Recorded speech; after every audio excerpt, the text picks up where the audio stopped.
வணக்கம். Welcome to கதை திரட்டு audio books. இந்த வீடியோவில் நம்ம என்ன கதை கேட்க போகிறோம்னா, உயிரின் நிறம் சிறுகதை. நம்ம சேனலை இது வரைக்கும் சப்ஸ்கிரைப் பண்ணாதவங்க சப்ஸ்கிரைப் பண்ணுங்க. பக்கத்தில் இருக்கிற பெல் ஐக்கானை கிளிக் பண்ணி ஆளுங்கிற ஆப்ஷனை ப்ரெஸ் பண்ணுங்க.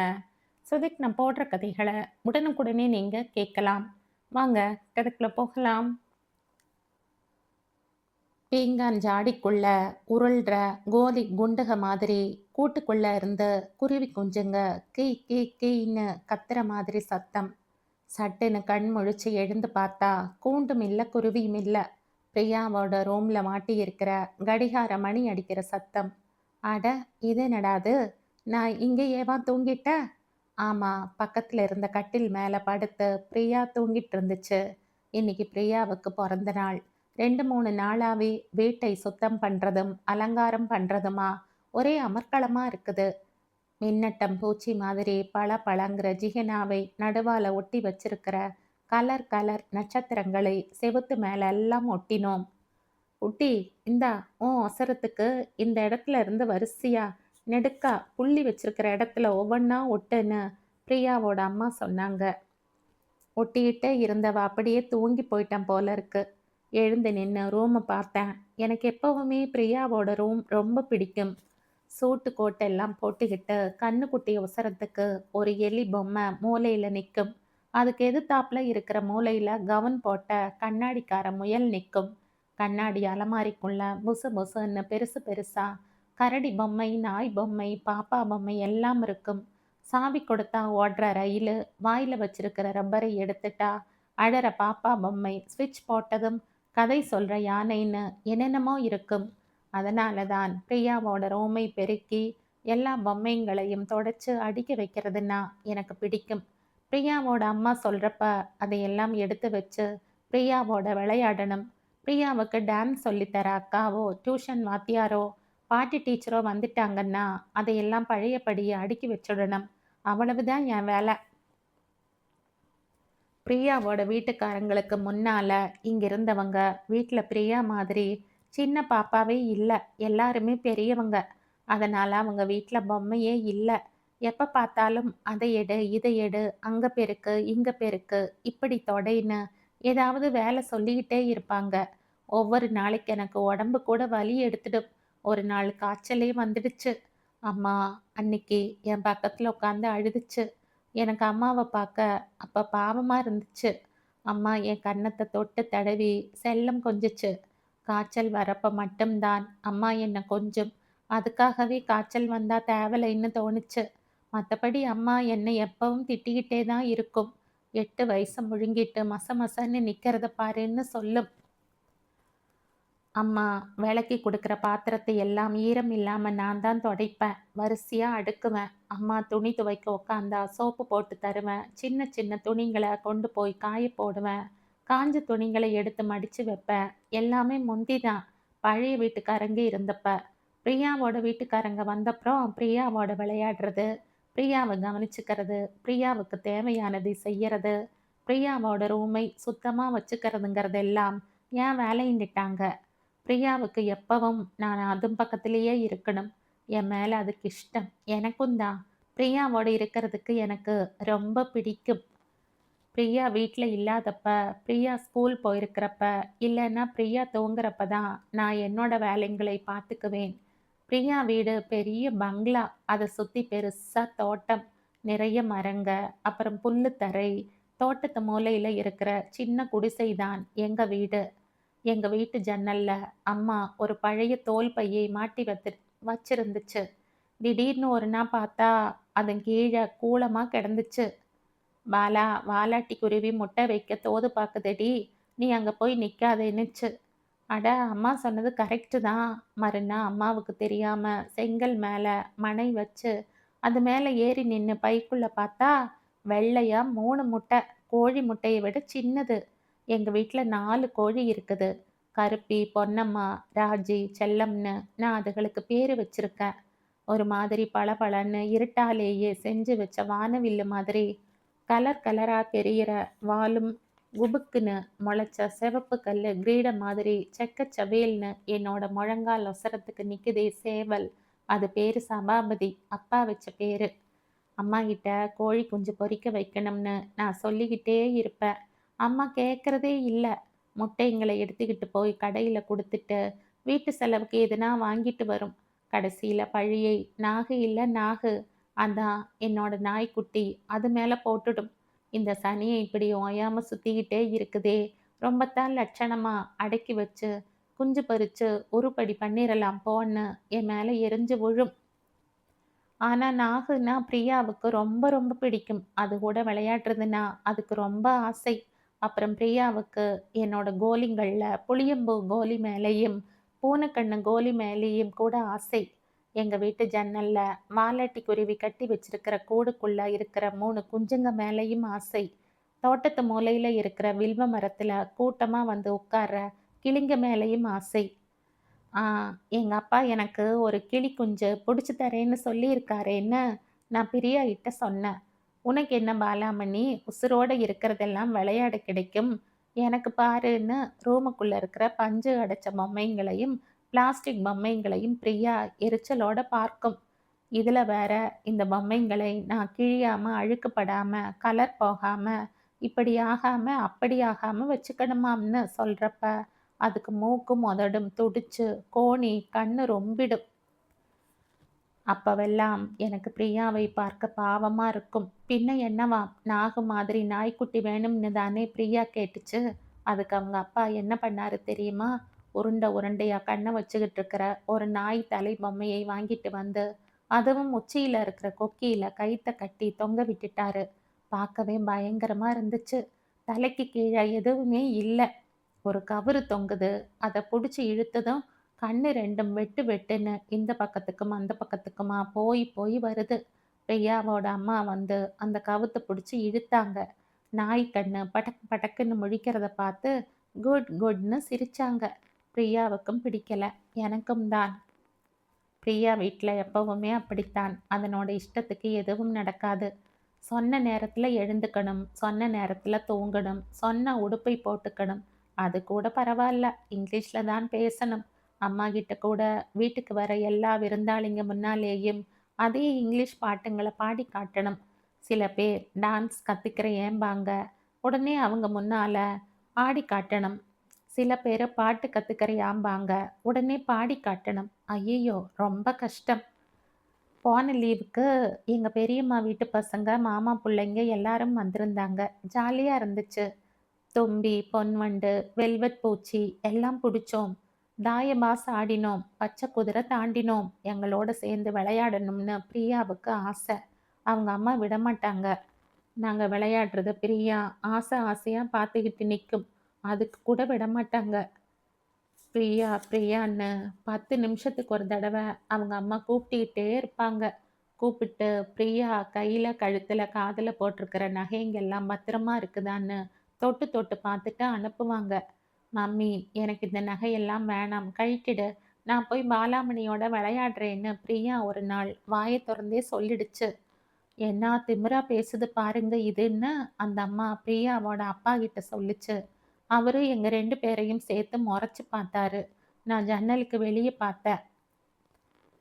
எனக்கு விளங்கவே இல்ல. பெரியவங்க ஏன் இப்படியெல்லாம் பண்றாங்க? அதுலயும் பிரியாவோட அம்மா இருக்காங்களே! அப்பாடி! எனக்கு பிரியாவுக்கு, எங்க அம்மாவுக்கு, சமையல்காரருக்கு எல்லாருக்கும் கையில துளியூண்டு நகம் கூட இருக்கக்கூடாதாம். இருந்தா வியாதிங்க எல்லாம் வந்துரும்பாங்க. இவங்க மட்டும் வாத்து மூக்கு மாதிரி வளர்த்து என்னென்ன கலரோ பூசிக்குவாங்க. தலைய இறுக்கமா பின்னி ரிப்பன் வச்சு கட்டி, தூக்கி முடிஞ்சுகிட்டு தான் சமையல் ரூம்குள்ள போகணும்னு அம்மாகிட்ட சொல்வாங்க. இல்லாட்டா பதார்த்தங்கள்ல எல்லாம் முடி விழுந்துடுமாம். வயித்துக்கு ஆகாதாம். இவங்க மட்டும் எப்பவும் தலைமுடியை முதுகு பூரா பரத்தி விட்டுக்கிட்டு இருப்பாங்க. இவங்க தலையில இருக்கிற முடி மட்டும் கீழே விழாதா? பதார்த்தத்துல விழாதா? விழுந்தா வயித்துக்கு ஆகுமா? ஆ, இதே மாதிரி தான். அவங்களே நெனச்சுக்கிட்டாங்கன்னா, மத்தியானம் 3 மணிக்கு பிரியாவை படுத்து தூங்கும்பாங்க. அந்த நேரம் பார்த்து பாட்டு டீச்சரோ, இல்லைன்னா டான்ஸ் சொல்லி தர அக்காவோ, இல்ல யாராவது சொந்தக்காரங்களோ வராங்கன்னு வச்சுக்கங்களேன், உடனே பகல்ல என்ன தூக்கம், தூங்கு மூஞ்சி ஆட்டம்ன்னுவாங்க. முழிச்சுக்கிட்டு இருந்தா தானே அந்த ரைம் சொல்லு, இந்த பாட்ட பாடு, அந்த டான்ஸ் ஆடுன்னு உசிரை எடுக்கலாம். என்னத்துக்கு பிரியா வூட்ல இப்படி பண்றாங்கன்னு அம்மாகிட்ட கேட்டா போதும். அடி செருப்பால கழுதைக்கு வாய் எப்படி நீளுது பாரு, அப்படியே போட்டேன்னா பாரு வாய் மேலேயேன்னு சிரிச்சுக்கிட்டே சொல்லும். அப்பாவும் சிரிப்பாரு. அவங்க காதுல விழுவுறாப்புல எதையும் சொல்லி தராத தாயையும் பாரு. இவங்களும் பெரியவங்க தானே, வேற எப்படி இருப்பாங்களா?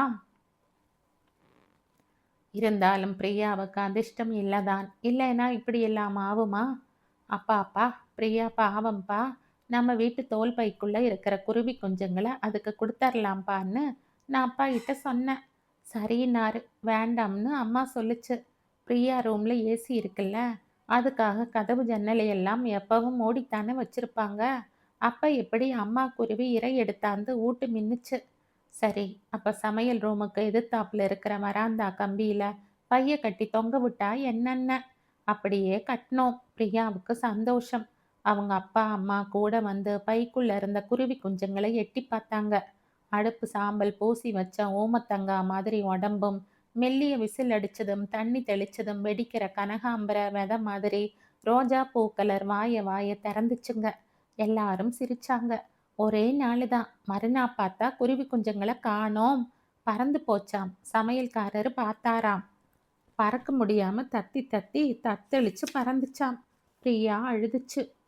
அழாதம்மா, ரெக்க முளைச்சிடுச்சுன்னா குருவி கூட்டுல தங்காது. நீ கவலைப்படாத. இந்த பை இங்கேயே இருக்கட்டும். மறுபடி குருவி வந்து முட்டை வைக்கும். எங்க வீட்ல அப்படித்தான் 2 வட்டம் குஞ்சு பொரிச்சுச்சுன்னு அம்மா பிரியாவுக்கு சமாதானம் சொல்லுச்சு. ஆனா குருவி மறுபடியும் வந்து அந்த பைக்குள்ள முட்டை வைக்கவே இல்லை. இத பிரியாவோட அதிர்ஷ்டம்னு சொல்லாம என்னன்னு சொல்றது? பிரியாவை சமாதானம் பண்றதுக்குன்னு அவங்க அப்பா கடையில இருந்து ஒரு சுவர் கடிகாரம் வாங்கிட்டு வந்தாரு. கடிகாரத்துக்கு கீழே இருக்கிற வட்டத்துக்குள்ள இருந்து அப்பப்ப குருவிங்க வெளியே வந்து தலையை மட்டும் வெளியே நீட்டி வீச்சு வீச்சு வீச்சுன்னு கத்தும். பிளாஸ்டிக் குருவிங்க தான். இப்ப பாருங்க, பிரியாவோட பிறந்த நாளுக்காக வீட்டை அலங்காரம் பண்ண ஆரம்பிச்சாச்சு. வீட்டை சுத்தித்தான் ஏராளமான இடமாச்சே. அம்மா சொல்றாப்ல உடம்பு வளைஞ்சு பயிறு வச்சா 10 குடும்பம் உக்காந்து சாப்பிட்றாப்ல. அத்தினி பெரிய இடம். அவ்வளவையும் அடைக்கிறாப்ல அலங்காரம். அதுலயும் முக்கால்வாசி பிளாஸ்டிக் தான். மரத்துல எல்லாம் விளக்கு போட்டாங்க. அதை வேடிக்கை பார்த்துக்கிட்டு நின்று இருந்த என்னை பிரியா கூப்பிட்டுச்சு. பிறந்த நாள் விருந்துக்கு வர்ற சின்ன பசங்களுக்கு தர்றதுக்கு gift பேக்கெட்டுங்க பண்ண மாமி உன்னை கூப்பிடுறாங்கன்னுச்சு. கிஃப்ட்னா பரிசாமே? அது அப்புறமா தான் எனக்கு தெரிஞ்சிச்சு. போன தடவை பிரியாவுடைய பிறந்த நாளுக்கு வந்தவங்களுக்கெல்லாம் அட்டை பொட்டிக்குள்ள லட்டு, மைசூர் பாக்கு எல்லாம் தான் வச்சு கொடுத்தாங்க. எனக்கு கூட ஒரு பொட்டி கொடுத்தாங்க. இந்த தடவை பொம்மை போட்ட புஸ்தகம் ஒன்று, கலர் பூசுகிற புஸ்தகம் ஒன்று, கலர் குச்சிங்க, அதோடு கூட ஒரு சின்ன வண்டு பொட்டி. எனக்கு அந்த வண்டு பொட்டி ரொம்ப பிடிச்சது. எங்கேயோ வெளிநாட்டில் இருக்கிற பிரியாவோட மாமா மொத்தமாக வாங்கி நிறைய பொட்டிங்க அனுப்பிச்சிருந்தாரு. பாதாங்கொட்டை மாதிரி இருந்தது அந்த பொட்டி. நிறம், சைஸு எல்லாம் அசல் பாதாங்கொட்டையே தான். மேலே எல்லாம் கூட அசல் பாதாம் கொட்டை மாதிரி பள்ளம் பள்ளமா சின்ன கோடுங்க. கீழ் பக்கத்துல மல்லிப்பூ மொட்டு நுனி மாதிரி நீட்டிக்கிட்டு இருந்த குட்டியோண்டு பொத்தான அழுத்தினதும் அந்த பாதாங்கொட்டை ஜிவ்வுன்னு மெதுவா திறந்துச்சு. உள்ளுக்குள்ள மருதாணி பூ நிறத்துல பொறி பொறியா கருப்பு புள்ளி வச்சாப்புல இருந்த சின்ன வண்டு காலுங்களை பரபரன்னு அசைச்சுச்சு. பார்த்ததும் நெஜ வண்டுன்னு ஏமாந்து போயிட்டேன். அப்படியே நிஜமாவே காலுங்களை ஆட்டிக்கிட்டு நவந்து வராப்புல தெரிஞ்சது. அப்புறமா பிரியா சொல்லுது, அது நெஜ வண்டு இல்லையாம். தலைமுடி மாதிரி மெலிசு மெலிசா இருக்கிற கருப்பு கம்பியில காலுங்க பண்ணி அந்தரத்துல விட்டு இருக்குதாம். அது காத்து பட்டதும் அப்படி நெளியுதாம். அப்புறம்தான் பார்த்தேன், காலுங்க மட்டும் ஓயாம நெளிஞ்சுதே தவிர வண்டு இருந்த இடத்துலயே தான் இருந்துச்சு. ஏமாந்தியா ஏமாந்தியா நல்லா ஏமாந்தியான்னு பிரியா சிரிச்சது. நானும் சிரிச்சேன். இருந்தாலும் அந்த வண்டு பொட்டி எனக்கு பிடிச்சது. ஒவ்வொரு பொட்டியையும் பைக்குள்ள போடுறதுக்கு முன்னால திறந்து திறந்து கொஞ்ச நேரம் பார்த்துக்கிட்டு இருந்துட்டு அப்புறமா பைக்குள்ள வச்சேன். குட்டி, சும்மா அந்த பொட்டிங்களை அப்படி திறந்து திறந்து மூடாத, பட்டன் லூஸ் ஆகிட போகுதுன்னு பிரியாவோட அம்மா சொன்னாங்க. அதனால அந்த அம்மா பார்க்காத வேலையில மட்டும் நைஸா திறந்து பார்ப்பேன். அவங்க என்னையே பார்த்துக்கிட்டு இருக்கிறப்ப பொட்டியை மட்டும் கொஞ்ச நேரம் கையில வச்சிட்டு இருந்துட்டு அப்புறமா பைக்குள்ள போட்டுடுவேன். பொட்டி கூட நல்லா அழகாத்தான் இருந்துச்சு. ஆமா, பிரியாவோட மாமா இந்த பொட்டிங்களை கணக்கு பார்த்து எண்ணித்தான் வாங்கி அனுப்பி இருப்பாரா? எத்தினி சின்ன பசங்க பிரியாவோட பிறந்த நாளைக்கு வருவாங்கங்கிற கணக்கு அவருக்கு எப்படி தெரியும்? இவங்க எழுதியிருப்பாங்க, எழுதாமலா இருப்பாங்க.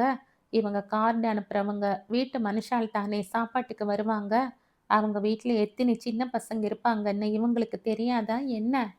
சரி, இப்ப எனக்கு எதுக்கு இந்த கணக்கெல்லாம்? எதுக்குன்னா, எல்லாருக்கும் குடுத்து மிச்சம் இருந்தா தானே எனக்கு குடுப்பாங்க. அதுக்கு தான். இல்ல, இல்ல. எனக்கும் சேர்த்து தான் கணக்கு போட்டு சொல்லியிருப்பாங்க. அதனால கட்டாயம் எனக்கும் ஒரு பொட்டி கிடைக்கும். நிச்சயமா கிடைக்குமா? கிடைக்காதா? நாள் பூரா நான் இதையே நெனச்சுக்கிட்டு இருந்தேன். எல்லா பையையும் கலர் பேப்பர்ல சுத்தி, விரல் அகல சிவப்பு சாட்டின் ரிப்பன்ல குஞ்சல மாதிரி கட்டி தனியா ஒரு மூலையில அடுக்கி வச்சோம். கிஃப்ட்டுன்னா அப்படித்தான். பூ போட்ட கலர் பேப்பர்ல சுத்தி வழு வழுங்கிற ரிப்பன் போட்டு கட்டணுமாம். பொறந்த நாளுக்கு வரவங்க எல்லாம் பிரியாவுக்கு கூட இப்படித்தான் பொட்டலம் கட்டி எடுத்தாருவாங்க. நானும் பிரியாவுக்கு ஏதாவது கிஃப்ட் தரணும்னு ஆசையா இருந்துச்சு. கிஃப்ட்ன்னு சொல்றப்பவே நாக்கு மேல அல்வா துண்டு வழுக்கிக்கிட்டு போறாப்ல நல்லா இருந்துச்சு. பிரியாவுக்கு தெரியாம ஒளிச்சு வச்சிருந்த பூனைக்கண்ணு கோலியையும் புளியம்பூ கோலியையும் என்னோட மரப்பாச்சிங்களையும் போட்டு சமையல்காரரு அழகா கட்டி கொடுத்தாரு. சிவப்பு ரிப்பன் தான் இல்ல.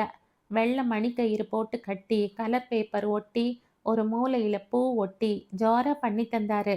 அத ஒரு பக்கமா மறைச்சு வச்சுட்டு நான் வண்டு போட்டு போட்டி கட்டினேன். வண்டு பொட்டி போட்டு கட்டின பொட்டலங்களையே தொட்டு தொட்டு பார்த்துக்கிட்டு இருந்தேன். சாயங்காலம் இருட்ட ஆரம்பிச்சதும் விருந்தாளிங்க வந்து இறங்க ஆரம்பிச்சாங்க. ஒவ்வொரு காரா வந்து நின்னதும் நான் அதிலிருந்து இறங்குன சின்ன பசங்களை எண்ணி பார்த்து கணக்கு போட்டேன். நாங்க கட்டி வச்சிருக்கிற பொட்டலங்களை விட அதிகமான புள்ளைங்க வந்துடுச்சுங்கன்னா எனக்கு வண்டு பொட்டி கிடைக்காம போயிருமே. சாமி சாமி அப்படி ஆயிடாம பார்த்துக்கன்னு ஆலமரத்து பிள்ளையார வேண்டிக்கிட்டேன். நல்ல வேளை வந்த புள்ளைங்கள கணக்கு போட்டு பார்த்தா 7, 8 பொட்டிங்க மிச்சமாயிடும் போல இருந்துச்சு. சின்ன பசங்க தூங்கிடும்னு முதல்ல அதுங்களுக்கு சாப்பாடு கொடுத்தாங்க. ரொம்ப நல்ல வேலைதான்னு நினச்சுக்கிட்டேன். பிரியாவும் சாப்பிட்டுச்சு. நான் விளாமரத்துக்கு பின்னால நின்ன வாக்குல பார்த்துக்கிட்டே இருந்தேன். கொஞ்ச நேரத்துல பிரியா தூங்கி தூங்கி விழுந்துச்சு. பிரியாவை எடுத்துக்கிட்டு அவங்க அம்மா ரூம் பக்கம் வந்தாங்க. நான் இதான் சமயம்னு பிரியாவுக்கு கொடுக்கறதுக்காக ரெடி பண்ணி வச்சிருந்த கிஃப்ட் பொட்டலத்தை போய் எடுத்துக்கிட்டு ஓடி வந்தேன். பிரியாவோட அம்மா என் தோளை தட்டி கொடுத்து, அடடே ரொம்ப அழகா கட்டியிருக்கியேன்னு சிரிச்சாங்க. பிரியா பொட்டலத்தை பரபரன்னு பிரிச்சது. ஓலிங்களையும் மரப்பாச்சியையும் பார்த்ததும் அதுக்கு பயங்கர சந்தோஷம். தூக்கமே போயிடுச்சு. நான் விளையாடுறேம்மான்னுது. சரி இப்படியே ஹால்லையே விளையாடுன்னு பிரியாவோட அம்மா வெளியே போனாங்க. ஒருவேளை எனக்கு தர்றதுக்கு ஒரு கிஃப்ட் பொட்டலத்தை எடுத்துக்கிட்டு வர்றதுக்கு தான் போறாங்களோ அதுவாகத்தான் இருக்கும். இருக்குமான்னு நினைச்சேன். பிரியாவோட நைட் ட்ரெஸ்ஸை எடுத்துக்கிட்டு அவங்க வந்தாங்க. என்னோட கை நிறைய ரூபா நோட்டுங்களை வச்சாங்க. குட்டி பத்திரமா இதை கொண்டு போய் உங்க அம்மா கையில குடுடி. 250 ரூபாய் இருக்குதுடி பத்திரம். இதுதான் பிரியாவோட பிறந்த நாளுக்கு நாங்க உனக்கு தர கிஃப்ட்னாங்க. அப்போ எனக்கு வண்டு பொட்டி கிடையாதா? இதுதானா இவங்க எனக்கு தர கிஃப்ட்? சின்ன பசங்களுக்கு எல்லாம் தர்றதுக்குன்னு தானே கிஃப்ட் பொட்டலம் கட்டுனாங்க. நான் மட்டும் சின்ன பசங்களோட சேர்த்தி இல்லையா? எனக்கு அழுகையா வந்தது. என்னால அங்க நிக்க முடியல. கண்ணை தொடச்சுக்கிட்டு எங்க வீட்டுக்கு ஓடினேன். அம்மா கிட்ட போய் பணத்தை கொடுத்துட்டு அழுதேன். ரூபா நோட்டுங்கள அம்மா எண்ணி பார்த்துச்சு. என்னங்க இத பாருங்க. ஏதோ 50, 100 தருவாங்கன்னு இருந்தேன். ஒரே மட்டா ரூ. 250 கொடுத்து அனுப்பியிருக்காங்க. இந்த குட்டி கெட்டிக்காரி தான். 2 கோலியையும் பழைய மரப்பாச்சிங்களையும் குடுத்துட்டு, இத்தினி ரூபா வாங்கியாந்துட்டாளேன்னு என்ன பார்த்துச்சு. நான் அழுதுகிட்டே இருந்தேன். எதுக்குடி இப்ப அழுவுறேன்னுச்சு. நான் பதில் சொல்லாம அழுதுகிட்டே இருந்தேன். சொல்லேன்டி எருமைன்னுச்சு. நான் போய் அப்பா கிட்ட உட்காந்துக்கிட்டேன். வண்டு பொட்டிய பத்தி சொன்னேன். அப்பா பேசாம கேட்டுக்கிட்டாரு. என்னை மடியில படுக்க வச்சு கண்ணை தொடச்சி விட்டாரு. முதுகு தலையெல்லாம் தடவி விட்டாரு. நான் அப்பாவை நிமிர்ந்து பார்த்தேன். விளக்கு வெளிச்சத்துல அவர் கண்ணு பளபளன்னுச்சு. அப்பா நீயும் அழுவுறியான்னு. இல்லடான்னாரு.